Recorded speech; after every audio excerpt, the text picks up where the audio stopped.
One of the questions we get asked the very most is, do you have a therapist you can recommend for me? And while we wish that we knew of therapists in every single place, in every single part of the country, we don't. So what do we tell them instead, Mel? We say check out BetterHelp because it's online, it's at a reasonable price, and you can be matched with a therapist within 24 hours. I've also used them and they have been great. And if you don't like your therapist, guess what? Click, and get a new one. Absolutely. It's so hard when you have an in-person therapist, if you're not clicking with them, to cut them off and get a new one. So that's not an issue with BetterHelp. So we always tell people to try BetterHelp. And if you use our promo code, which is trybetterhelp.com/WWDN, you get 10% off your first month. Go ahead and try it out. That's trybetterhelp.com/WWDN. And you know what? I'm a big fan of doing therapy where you don't have to wear pants, but nobody knows about it. Are you wearing pants right now, Mel? I'll see you later. Bye. That's trybetterhelp.com/WWDN.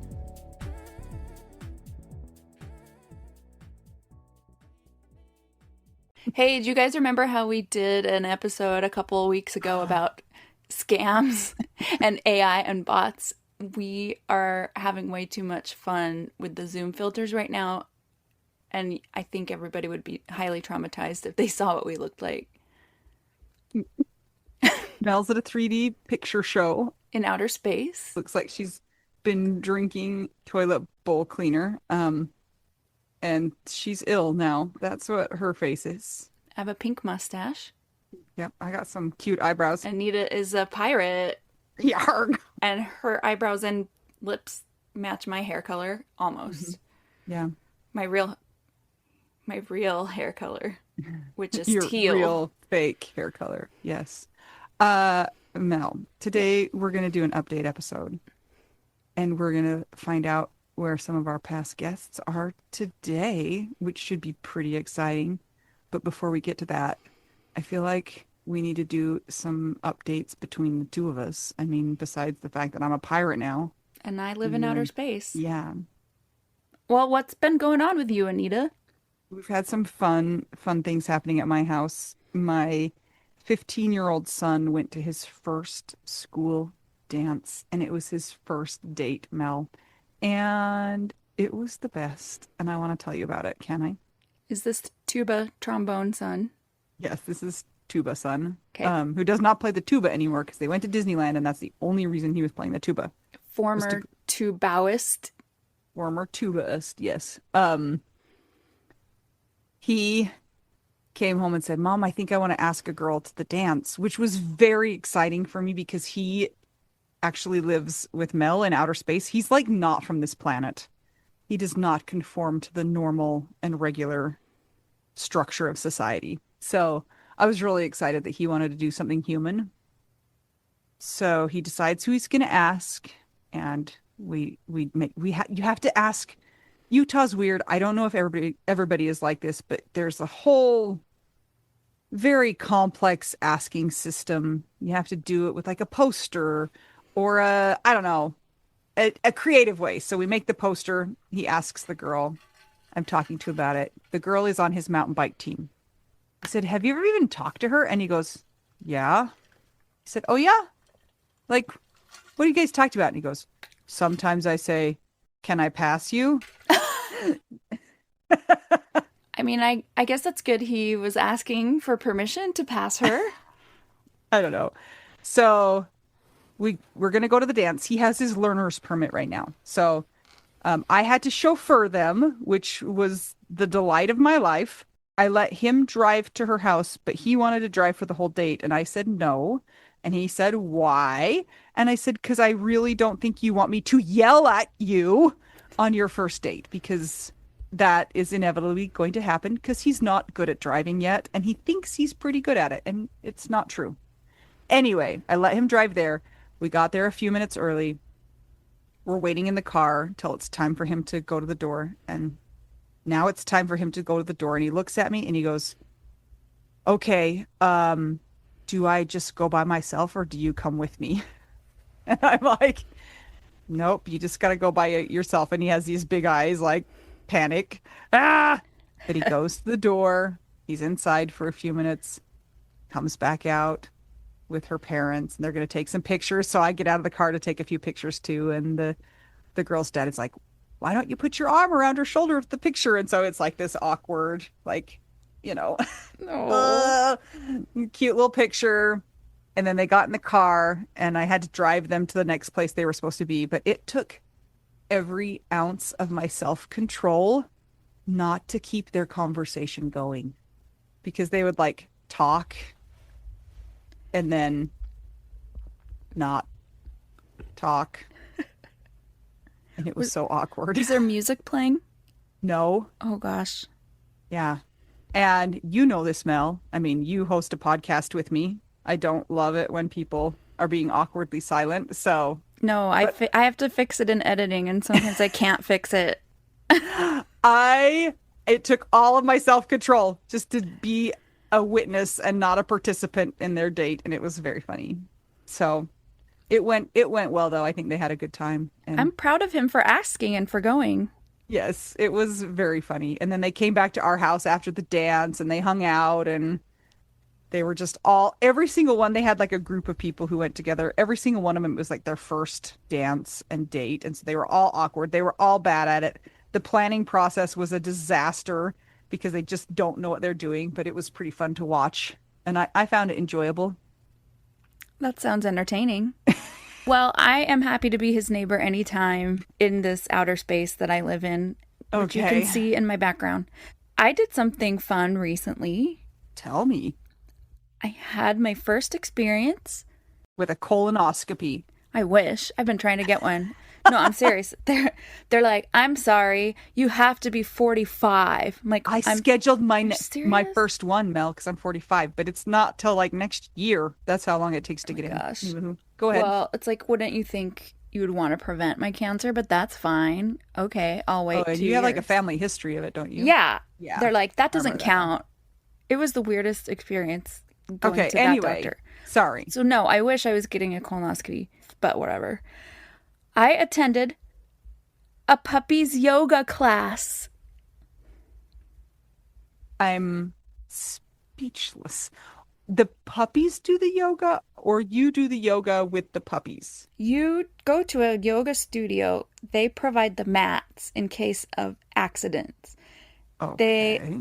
they do yoga teaching for part of the class, but it's mostly an excuse to play with puppies. It was the best. So is it kind of like the goat yoga? Yes. Oh. It was So amazing. did you do any yoga at all? I did because there weren't as many puppies as I Oh, thought there would be, okay. and I think by the time we started the yoga, some of them were taking naps. So, but Oh. I feel like I got equal puppy time and yoga time. So it was a win-win. We live in the strangest timeline. I'm just telling you that. Yeah. And you can get on the internet. I think it's something like puppiesyoga.com or something. No matter where you live, they have a ton of locations all over the US. So check it out if you want. Who's providing the puppies? I think what they are breeders that want their puppies to be socialized, and so Uh, sometimes some of the puppies are not spoken for yet. So if you're mhm. looking to adopt, you can talk to them, and the breeders are there, of course, at the puppies yoga. And for the one that I went to, the mom and the dad dog were there. The mom was the best. She Oh, was like, "I really? can run and play." Yeah, it was corgis. Oh, Yeah. I love that you got to do that. I think that that sounds like a fabulous idea. Did you come home with another dog? No, I have hit my limit, Okay. and You know I'm your limit and very you're proud there. of myself. Yeah. Good job, Mel. Thanks. Every Yes. once in a while, I think we should get a dog, but then every once in a while, I think, no, I can't handle any more things. You know what So you should get? A Sphinx cat. I did not think you were going to say that, but I just didn't know why you were going to say what I thought you were going to say. Um, Listen, I have met one. My friend has one, and his name is Sushi. Oh. And Sushi wears a little Chinese outfit Mm-hmm. because they also have another kitten, and the kitten, it's a regular cat with hair.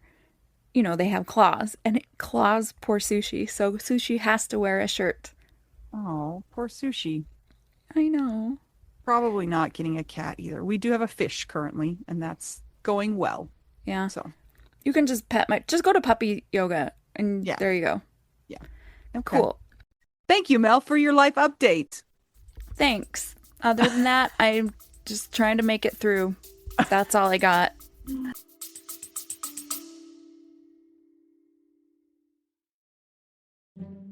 Hey guys, just checking in and want to say if you are enjoying this podcast And you want to see it keep going, maybe it's helped you through your widowhood journey and you think that it might help others on their widowhood journey, you can support that cause by joining our Patreon. some of the things that you get as a Patreon beneficiary are ad-free episodes, so you don't have to hear ads like this. You also get exclusive content, and at a certain level, you might also get an exclusive t-shirt you can only get that place. That is true. It's pretty cool. There are 4 different tiers available, so check it out. It's patreon.com/WWDN. And as an extra bonus, very often you get your names read by one of my kids, and they will do a terrible job with the pronunciation. And that's like a bonus, I think. I think it's kind of the best. I would much rather hear somebody butcher my name than say it correctly. A child butcher it than an adult do it correctly. Yep. So go to patreon.com/WWDN to keep our podcast going and support the widowed cause. Yes! Thanks, guys! Back to our regularly scheduled program.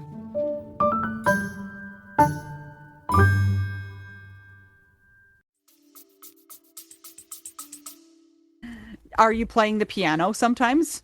I sure am. Okay, great. I still play the piano. My nonprofit, Jazz Mentors Foundation, just had its first concert of the season.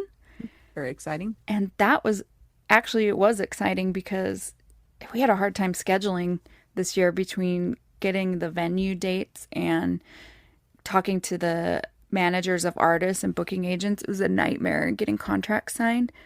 So we didn't have as much time to promote it. So we were kind of worried. But it turned out really well, and people were happy. Was your artist?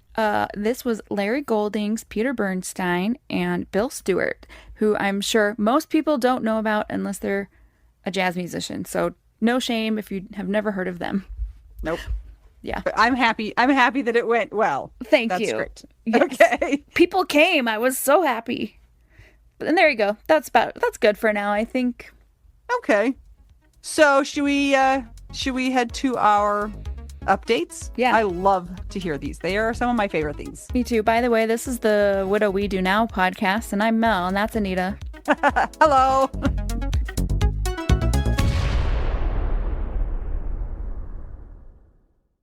Okay, our first update is from our good friend, Trent Thompson. Oh, yay! I can't wait to hear this one because I know what's in it. Now, if you are familiar with the podcast and if you listen to everything, Trent's episode is 123, when a widower delivers a baby. Yes. So check it out if you have not listened to that yet. And here is Trent's update. Hi, I'm Trenton Thompson. My episode came out in June of 2022. In 2019, my wife, Sarah, was diagnosed with stage 4 endometrial cancer within days of us learning that I was pregnant. I am a trans man who still has the ability to get pregnant, and we had been trying to conceive with help from a fertility clinic. We went on to lose our son, George, at just before 20 weeks in the pregnancy, when I went into labor early. And then less than 3 months later, I was widowed when Sarah died from her cancer.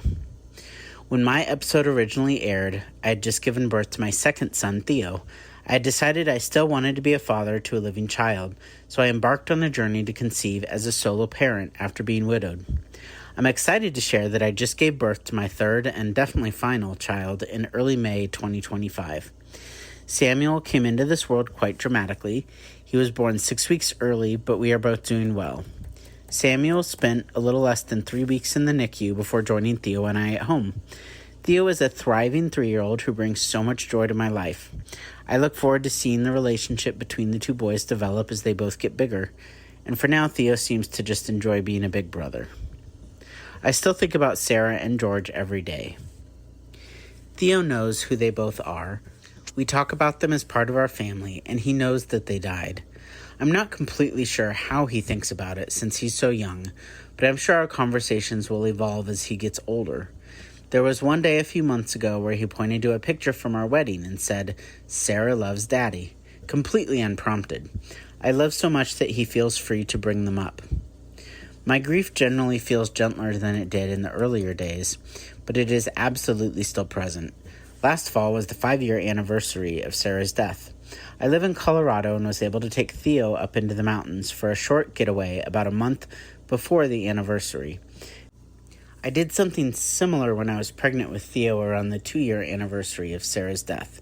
And something about being up in the mountains gives me permission to lean into my grief and forget about all the mundane stuff that normally takes up so much space in my brain. I do tend to keep my grief to myself a lot more these days.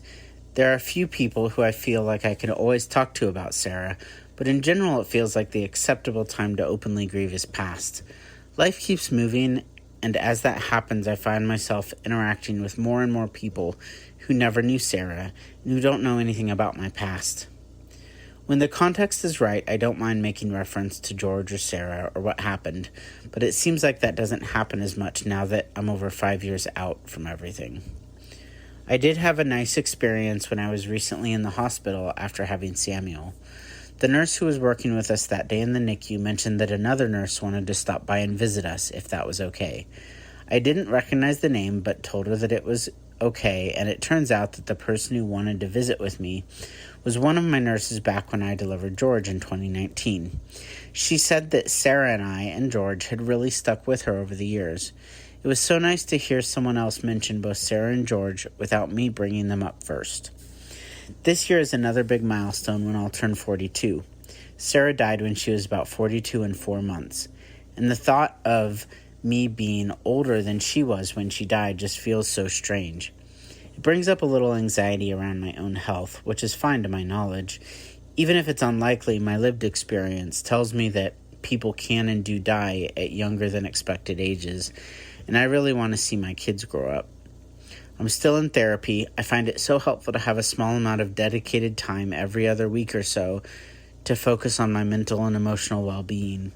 Some weeks we end up talking about my grief, but we also have plenty of other topics to talk about. I've not explored the dating scene, and I'm not sure if or when I'll want to. That feels strange to say as someone barely in my 40s, but between my full-time job and being a solo dad to 1 and now 2 kids, I don't have a ton of extra capacity in my life, and my kids absolutely take priority. I do miss having a partner, but the only way I see myself dating in the foreseeable future is if I were to organically meet someone during my day-to-day activities, and we were a really good match. While I'm incredibly exhausted at the moment, I love my kids so much, and I'm looking forward to sharing more about George and Sarah with them as they grow up. So we are now a family of 5 that looks like a family of 3.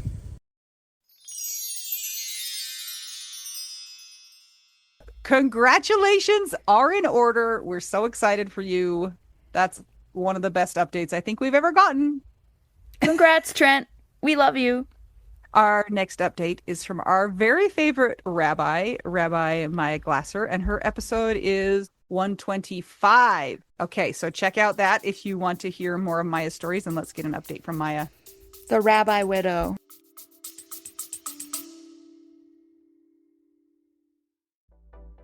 Anita, I hear we have a store.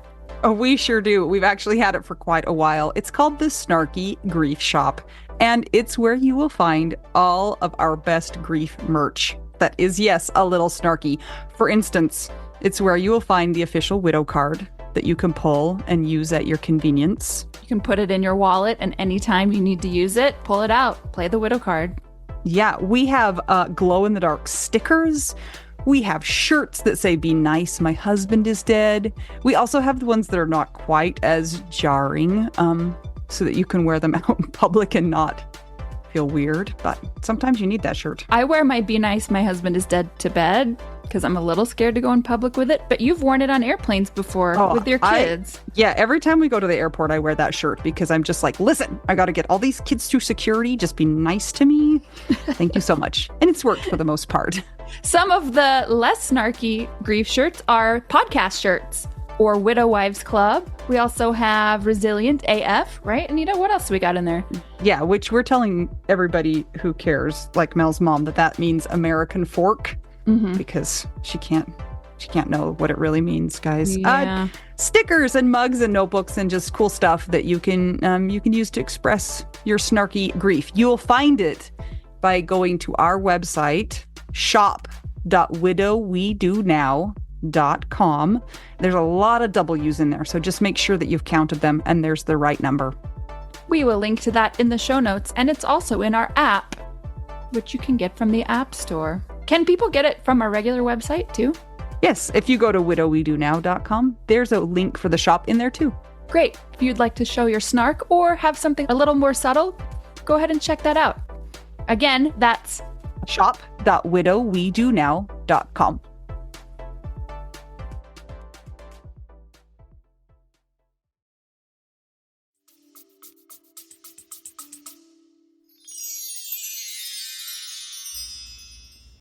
Hello, everyone. I am Maya Glasser, the rabbi widow. I've been widowed for almost 4 years now. I was widowed suddenly in 2021 when my husband, who was 34 at the time, his body just shut down due to one of his chronic illnesses. But it was very sudden and very unexpected. And we had just moved to Florida from New York a couple of months earlier. So it was a whirlwind. But my Rabbi Widow episode came out in 2022, about the middle of the year. So that's about 3 years ago already. And things have definitely changed a lot. When I interviewed with Anita and Mel, I was only about 8 months out, and now I'm about 4 years. And so a lot has changed. I'm definitely finding that grief evolves. Grief is always there, but it stays with you really differently. And for me especially, the farther out I get, the more grief sometimes tends to surprise me. When I interviewed with Anita and Mel, in that first year of widowhood, the grief was very heavy and very present, and it was just part of who I was. And now, a few years later, the grief is still part of who I am, but it's not as heavy or as present in my life. I feel it randomly, like last week was the anniversary of when we moved to Florida, and I was feeling pretty horrible, and then I realized what day it was. So in that way, grief tends to kind of sneak up on me and surprise me and kind of hit me when I'm least expecting it. My life has pretty much stayed the same as it was since then, because I had just made a big life change when Jake and I moved down to Florida, and then he had to go and die just 3 months later. And so I have definitely settled into my new home. I've made friends. I've created a life. And it is very odd because Jake hasn't been part of it in the ways that I anticipated. So we were anticipating building a life together as newlyweds, moving into a new state and making a community and a world for ourselves. And I had to do that all by myself, and that was really challenging. So I try to figure out how to incorporate Jake into my Florida life. I definitely talk about him with people who never met him. I definitely think about him, but it's very odd because I have, moved on in a lot of ways in a world that he never got to experience or be a part of. So I think looking back, I would tell myself just to keep going, one breath at a time. We don't really have any other choice, but I think I would just tell myself that things are going to get easier and better and happier. It's really hard to hear that, though, when you're so submerged in your grief, but it does happen. And I am proud of myself. To me, since I moved to a new state for a new job, I got to experience Jake's support And I knew how much he cared about my position and my role as rabbi of a community. And so his support of me has really helped me to keep going in my career. It's helped me to be the best rabbi I can be and the best human I can be, because I know that's what he wanted. I was lucky enough that he told me many times how proud of me he was, how important my job was, and how incredible it was that I found the right community for me to be the rabbi of. And so I always hold that in moments in which I need strength. He really had faith in me, and he cared about me, and he knew I could do it. And so his love for me remains. I carry his love and his support and his encouragement and his pride in me with me wherever I go. And that has really helped me to make it through. And I'm proud of that. I'm proud that I can still hold his love with me, even as I develop in my career, even as I have found a new person who I now live with and have a home with. Jake wanted all of this for me. And so as bittersweet as it is to be missing him and to have suffered this loss, I also hold the fact that he would be so happy for me, and that this is what he wanted for me, to live a life of fulfillment professionally and personally, and a life of joy and of love. And so I'm so lucky to remain grounded in Jake's love for me, even as my life continues to move forward and change. Thank you so much for listening. Thank you to Anita and Mel for all that you do, and take care, everyone.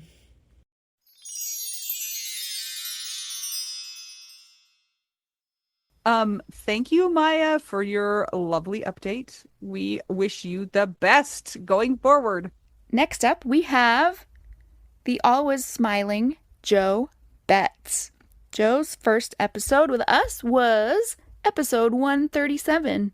She lives in Australia, and she is a lovely, lovely lady. So Jo actually sent her update to us with words, not an audio recording. So I'm just going to read her update for you. It says, "Hello, lovely ladies. What a lovely surprise to see your names in my inbox. I hope you're both going great." So details are as follows. Jo Betz, episode released in February 2021. Husband died in 2017 to a fatal asthma attack. I've now been widowed 7 years. I'm actually doing good. I feel like I've hit my groove more in terms of the widowed life. Perhaps I should be doing this in an Australian accent, Mel, but I can't. No, don't try. Perhaps more accepting of my circumstances and how life looks raising a child on my own. I still have hard days, but I know how to support myself better, and on the good days, I feel immensely proud of how I have rebuilt my life. How has your grief changed? It doesn't feel so raw or jarring, though I'll never not feel shock over how quickly our life changed in an instant and that Craig is gone. Is your grief easier to manage? Yes, it is, but that has taken a lot of work and figuring out what I need when I hit a bit of a grief low. It's also easier to manage because when I do hit a low, I allow it rather than pushing it away, and I did that a lot in the early years. I couldn't accept my grief. Is it more difficult?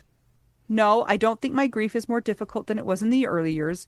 Even thinking about that time brings a yucky feeling in my stomach, and I think, that poor girl. Same. Have you made any big life changes? Yes. I now work in palliative care as a spiritual care worker. That's so cool. If you said to me 7 years ago, this is where I'd end up working, I would have laughed in your face. I've gone from someone being terrified of death, dying in grief, to someone who can embrace that part of myself and others. Have you accomplished anything you are proud of? The one thing I am most proud of is finally accepting my role as a solo parent and watching how my daughter has grown. I was not a good parent after Craig died. I've gone from being someone who doubted themselves so much to someone who is much more confident in parenting, and I feel privileged every day that I am here to witness her life. Did you ever think you'd be where you are now?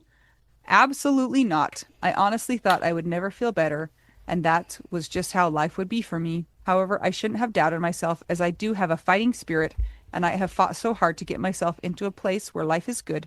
In fact, a lot of times it is great. What would you tell yourself at the time you recorded your podcast, looking back? Don't be so hard on yourself, and it will take time, longer than you expected or wanted, but you will get there. Everything will fall into place. XX. Which I think is that hug hug or kiss kiss? Not sure. But thank you, Jo, for the update. That's so cool. We're so happy for you, and it's so good to hear about the confidence that comes with all of this nonsense. Next up is Teal Neil. Oh, Teal Neil. I wonder if he's still teal. Yeah, what color's your hair, Neil? Mine's still teal right now. Maybe he's going to tell us in his update. Let's hear it. Oh, let's listen.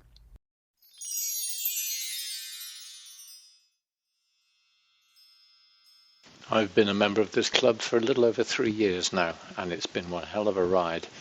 But I have to tell you, the question was, how are you doing? I have never, ever been happier. Don't get me wrong, grief has not gone away and will not go away, but what it represents has totally changed over the period of time. I've actually lost 2 more people since Cecily died. I had nursed Cecily for 5 months, and I missed that and her. Predictably, perhaps, I ended up in a couple of months in a relationship with someone else I could nurture, and that's very much what it was based on, my need to be codependent, it would seem. Her name was Deb. It took me a long time to realize that she had borderline personality disorder and I was in an abusive relationship. I did manage to extricate myself from that after several months and a Zen workshop, which enabled me to examine who the hell I thought I was these days, which of course is not the person I was, because that person died when Cecily died. Poor Deb could not accept that our relationship was over, which was a symptom of her disease, sadly. As a single male, I then unashamedly embraced what I call my George Clooney phase, which is when the universe throws you opportunities for casual relationships, pleasing in a shallow but nobody got hurt because everybody knew what they were getting into way. So clean conscience, experimenting with my freedom. I was also completely over relationships with the complexity, the dynamics, the looking over your shoulder, worrying what the other person thinks. Are you pleasing them? Are they happy with what's going on? All that stuff. I felt so happy not needing that anymore. And then, of course, I met someone, and we were like teenagers in love. At my age, I'm 70, she was mid-60s. It's an extraordinary thing. She hadn't been interested in men for 10 years. Incredibly bright, incredibly talented, incredibly self-sufficient. We had a torrid relationship, so deeply in love, infatuated like teenagers, not even thinking through the future, just having a wonderful time for each other for a horribly short period of time. 6 weeks after we became an item, I took her to ER. She died 3 days later of sepsis, which was a cruel, cruel blow. And while I was tempted to rail at the universe, who wouldn't, I knew deep down that what she had proven to me was that I could love again, wholeheartedly, unashamedly, and I was determined that would be her legacy. Well, the universe, being what it is, had not finished trying to mess with me, because 3 weeks after I lost Linda Becker, Deb took her own life. I don't think it was just because she had hoped I would get back to her, but knowing her mental condition, I'm quite sure she was going to do that one day. But I was finally cured of fearing the universe and what it could do to me. It could do no more. When shit happens now, I say, universe, you're really not trying very hard, are you? Again, I wasn't ready for another relationship. It was just so draining, much as I'd ended up with more beauty than pain, somewhat against the odds, given everything that had gone before. But I was now Neil 3.0, the best Neil there ever had been, with personal boundaries, wisdom born of experience, and the confidence of knowing the worst that could have happened to me already had. So when I met Linda St. James, it was easy to just be completely candid and say, look, here's all my baggage. You really don't want to know me, but if you do, I may want to know you later one day when I'm ready for something, if you're ready for something. I mean, I had nothing to lose, right? And long story short, we've been living together for over a year now, and I am so happy with the honesty, the openness, the candor, and the relaxed, calm nature of a relationship, which is like something I've never known. Grief becomes part of your fabric, and I've made friends with it. All those trigger dates, the anniversary, the meet-iversary, the buy your first house anniversary, they're no longer painful and to be avoided. They're joyful and to be pleasingly reflected on. I've heard it said that Wisdom comes from experience, and experience comes from bad decisions. I'd actually include good ones in there as well. The bad decisions we learnt from. They contributed to our growth. They are therefore not such a bad thing. This does honour to every action and every person in our pasts. Guilt has no place in our lives. The question posed was, how am I doing? To summarise, this Neil, based on all the Neils that went before him, has never been happier in his life. Fellow club members, I hope some of this might be of use to you. It's just my experience. Yours is super personal. Good luck with your journey.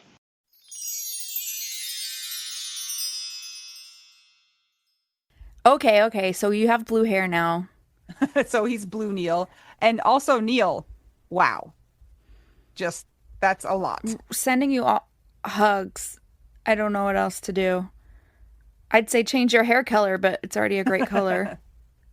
But also, like, way to show us how to keep it going, even though life doesn't magically just come without any difficulties after you go through something like this. Mm-hmm.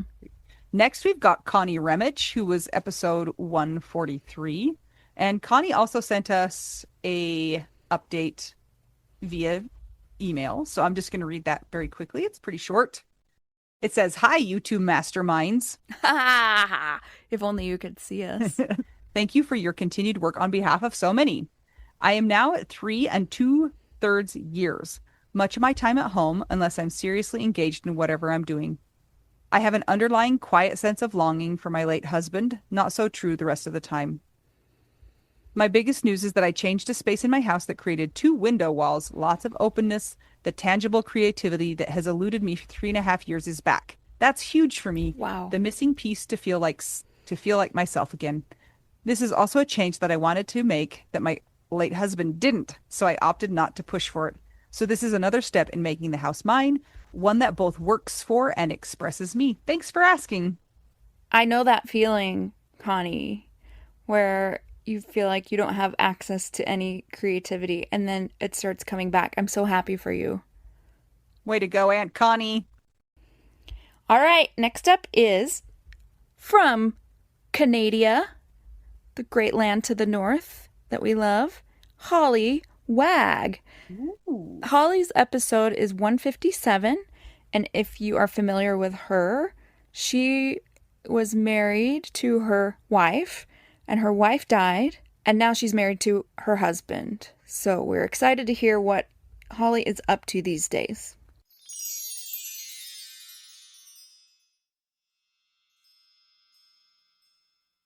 Hello, Anita and Mel and the Widow We Do Now listeners. This is Holly Wagg, and my story was recorded in episode 157 in March of 2023, and we called it Living Husband and Dead Wife. So my name is Holly Wagg, and I've been widowed for 8 years now. My wife, Julia, died on April 14th, 2017, after a 15-month adventure with leukemia. Adventure were her words, not mine, even though I lived through that with her side by side. My story was talking about my life with Jules, about the children we had. We had 2 adopted children and 1 who I had given birth to. And then subsequent, after Jules's death, I had met a beautiful human being. His name is Sean, and we got married in 2019, right before the pandemic, where we blended our families. And he had 5 children, 2 from his first marriage, so 2 stepchildren, and then 3 children that he had with his ex together. So we became a family of 8 technically. Although at the time, granted, when we got married, 4 of the children were adults living out of the house independently, so we had 4.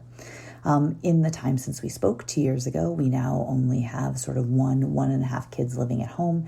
The eldest is entering their 4th year of university, has a partner that they've moved in together with, lovely, lovely, beautiful relationship, and is thriving and doing well.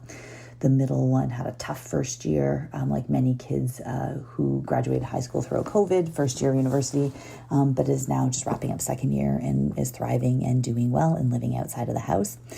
Our other two children are home. We have a 14-year-old and a 17-year-old, and the 17-year-old's back and forth, 1 week with mom, 1 week with us, finishing grade 11 this year, and is having some struggles, I think, as most kids that age are. And the 14-year-old is in grade 8, graduating this year. And we have had a really tough year with that one, particularly because she has been diagnosed with something called POTS, postural orthostatic tachycardia syndrome. It took us about 8 months to get a diagnosis, and we're still meeting with specialists and figuring out how to manage that. So now we're living through, as a parent, a kid with a chronic illness, and a pretty debilitating one at that. And she's learning to live with that. So that's probably the hardest thing, is going through all of those things. While you're remarried, we've taken an approach where he deals with his kids and I deal with my kids. So it's kind of like almost solo parenting through these particular health issues. 8 years out, the grief, I would say, has definitely changed. When I think of Jules and I think of the life that we had together, I think of it more in celebration, and looking fondly back on those memories and those moments, telling mama stories to our kids as often as I can. It's different. It's easier to manage somewhat. It's also a bit more difficult at times because you always wonder what could have been. But overall, I think we're doing pretty well. And also, just because you're remarried, doesn't mean that like replaces that other person. Frankly, getting remarried and trying to build a new relationship while you're in your 40s. I'm 47 now. As you're trying to raise children and you have a career and all of these things are going on, it's much harder because you don't have the time and the energy to devote to that relationship. Haven't made any big life changes, which is probably shocking to anyone who knows me. I'm still working at the same job, still doing the same physical activities, still doing CrossFit, doing high rocks now. I mean, that feels like a big change. I've committed to running, and anybody who knows me knows I hate running. Just moving forward with life. So I feel like this is probably the most boring update of the entire world. And don't have any things much more exciting to tell you.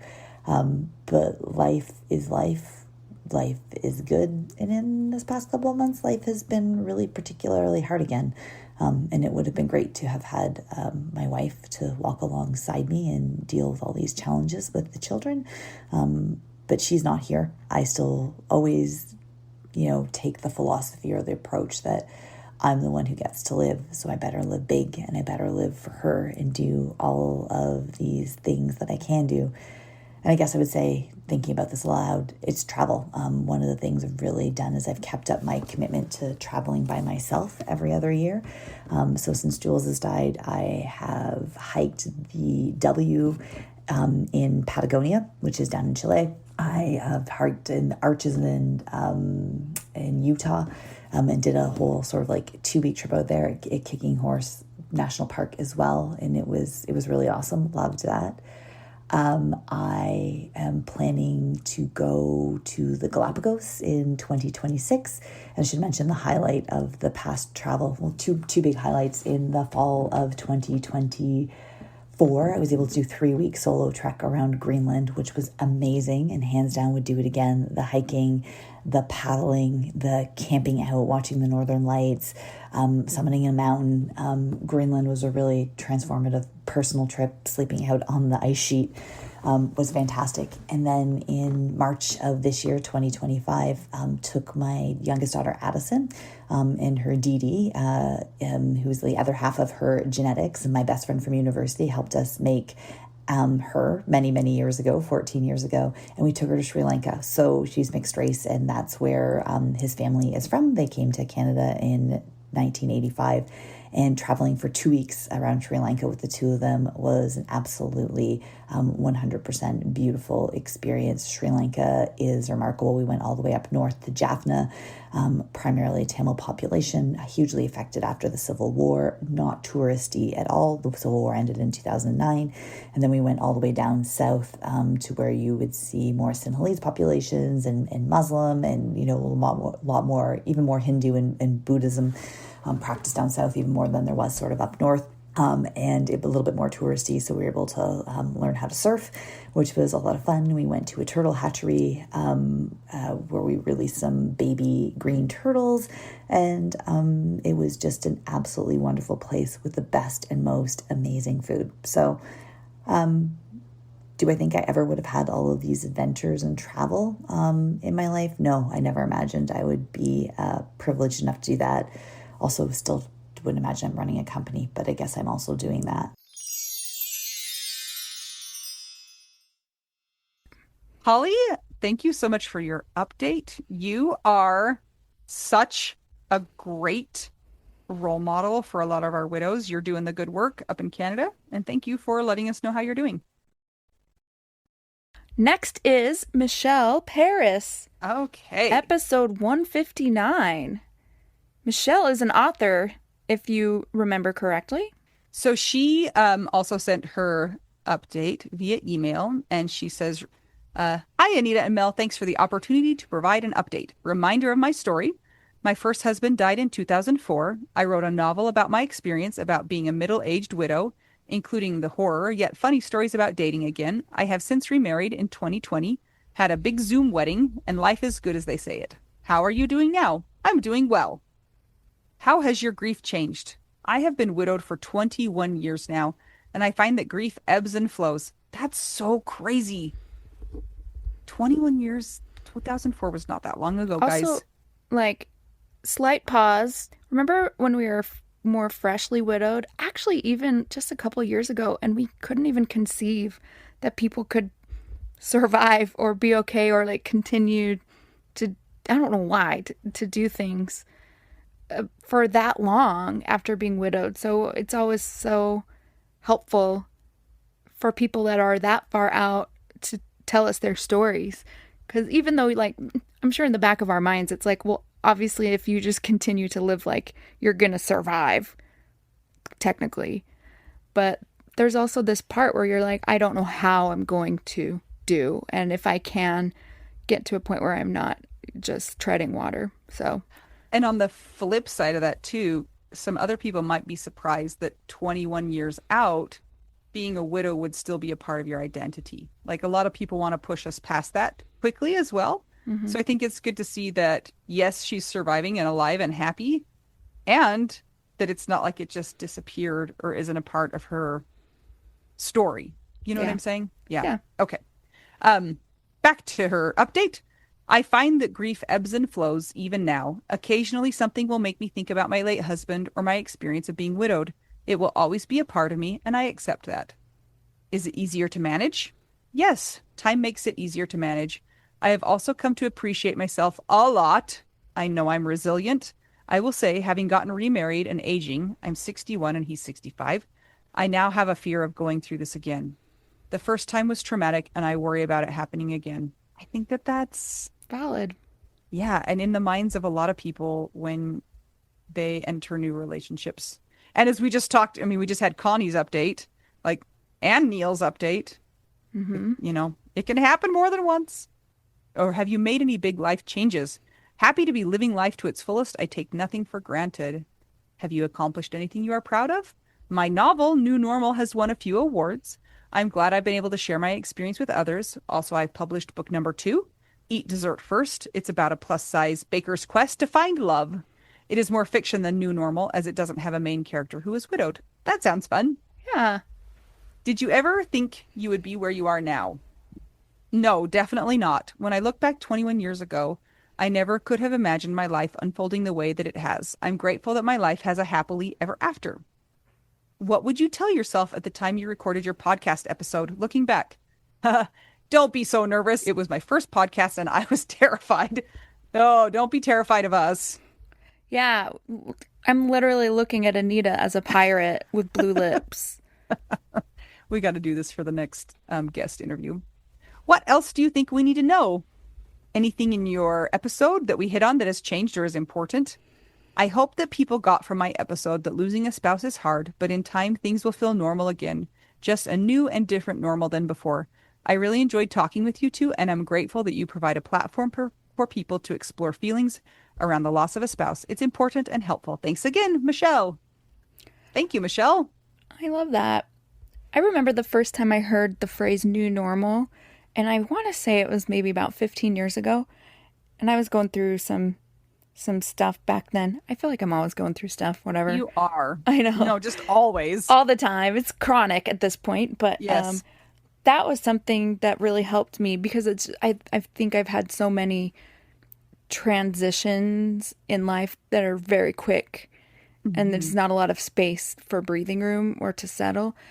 And that phrase brought me a lot of comfort because I was like, oh, it helped me to frame things as, instead of things are always in flux and not settled or different than they were before, that I could have something that was also stable, but just different. And I know some people have strong reactions to the phrase new normal, but I like it. It's helped me.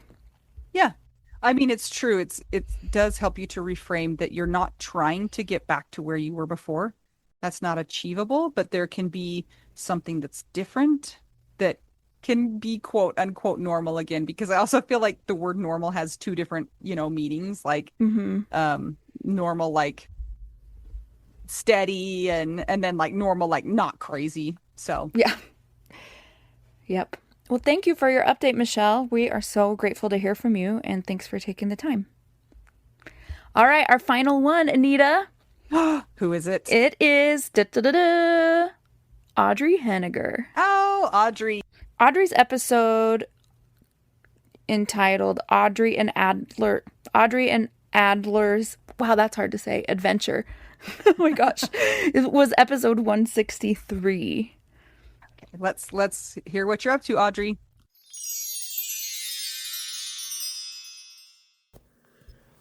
Hello, what do we do now, friends? This is Audrey from episode 163. You might remember me from the story about my husband, Bill, who went missing in a kayaking accident and was missing for about a month before he was located. At the time of the recording, I was living in my cabin in the woods, which gets about 100 inches of snow a year and is exclusively wood heated. I'm not really sure where my head was at when I was making the decision to move there full time, but I think subconsciously I just wanted to figure out if I could do it. In 2023, I decided to try dating. It went off on a very interesting start. It was very clear from the beginning that there are a lot of men out there who are emotionally immature in their 40s. But somehow I managed to find a pretty amazing partner in the fall of 2023. 2024 was a very big year for me for changes. I was laid off of my job from 10 years, and I lost my two senior dogs, Loa and Adler. I was determined that I was not going to spend another year at the cabin, so last year I made the decision to move in with my boyfriend. 2025 is only halfway through, but it's been such a big year for me. I'm now working for an amazing startup pet food company where my voice gets heard. We do a lot of work in the community giving back, and we make really good dog food too. My partner and I decided this year to adopt a new dog. Her name's Essie. She was a medical foster at first. She came to us with a broken leg in 3 places. I connected with her immediately, and I realized at that time how empty I was feeling without my own dog in my life. She definitely keeps me on my toes, but I'm finding it very fulfilling to have her in my life. About a week after adopting Essie, we bought a house. So this year, or in the last 12 months, it's been new house, new dog, new job. Grief is definitely easier to manage these days. I'm constantly working on making sure I take care of myself and find fulfillment, mostly by sharing my stories and being there for people who have also experienced partner loss. I find so much healing in community. The grief bumps, as I call them, come less and less. Now it's more of a body feeling than anything else. When I feel off or irritable, I usually realize at the time that I'm coming up on a big milestone. Late spring is usually really hard. It's all in the span of 6 weeks. His birthday, his death day, and then tons of stories on the news about someone being lost in the water, which I still find to be very triggering. I'm definitely proud of where I am today and never would have guessed 5 years ago or even post-loss that I'd be here. I hate how I got here, but I love my new life. It's a really weird feeling. I realize there's nothing that I can do to change my past. So I got to make the most out of this life. And one thing I really do know is that Bill would be absolutely furious with me if I did anything other than this. I know he's proud of me. I want to thank everybody in this community because honestly, you're the best resources in my healing journey. I don't know where I'd be without this group, without the podcast, without my widow besties. And I just want to thank you guys, Anita and Mel, for giving me this platform to share my story and continue to share my story in your Facebook group.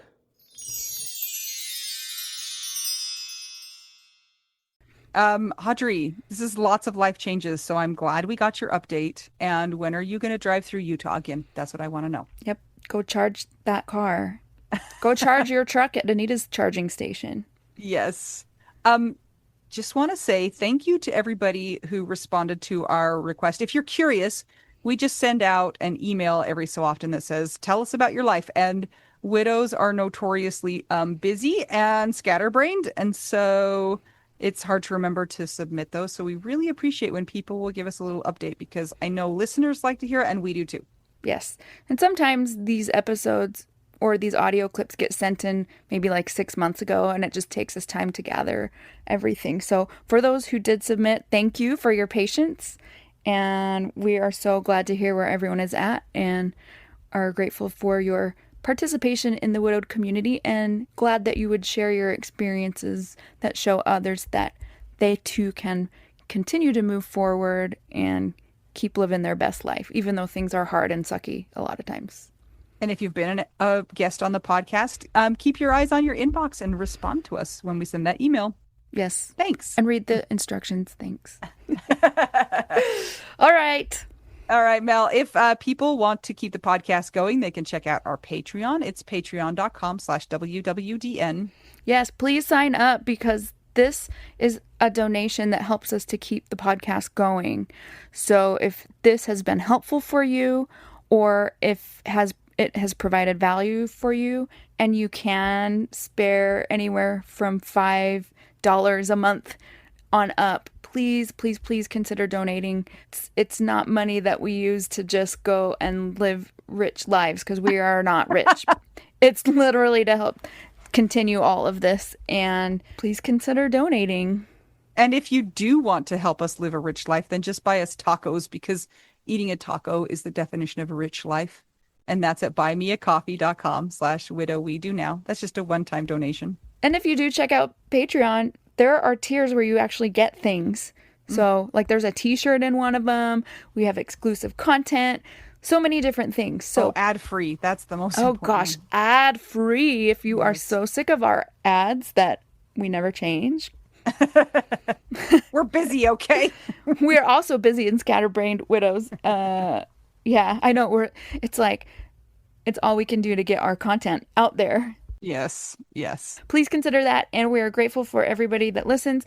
If you cannot donate or don't want to, please write us a review on Apple Podcasts or Spotify. A nice one. If it's a mean one, just go away. Just go put a good review somewhere else to somebody that needs it. Just don't waste your time. But that also helps us to move up and have the podcast find people that need it. Additionally, we have had some friends that have shared our podcast with others who might resonate with an episode. So anything you can do, if you share things on social media, or if you can share it with friends, like send them, copy the link for an episode and send it, we would be much, much grateful for that. Yes. Okay, Mel. Thank you for chatting with me today in outer space. Thank you. And I'm Anita. I'm Mel.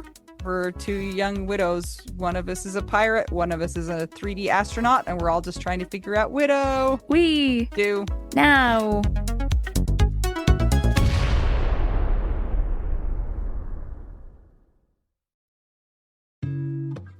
Mel. Yeah. We have a major announcement to make. Go for it. Did you know that right now all plans on Mint Mobile are what? $15 a month. Okay, that's truly ridiculous. Do you know how much regular cell phones are? Yep. $1 bazillion a month. 15 is less than that. New customers get 3 months of unlimited premium wireless for $15 a month if you sign up right now. And guess what? I use it. I love it. I've used it all over the country, all over the world, and it's great. And if you're wondering about phones, they have those available as well, or you can just port your own number and your current phone over to Mint Mobile. They make it so easy. So if people are interested in trying out Mint Mobile, how can they go about doing that? Go to trymintmobile.com/WWDN. And you know, it's interesting. When my dad died, we actually put his phone on a Mint Mobile plan because it kept his number going, but it was $15 a month. So there you go. And there's different storage plans, but you might as well just get the unlimited because it's $15 a month. Absolutely. All right, go try it today. That's trymintmobile.com/WWDN.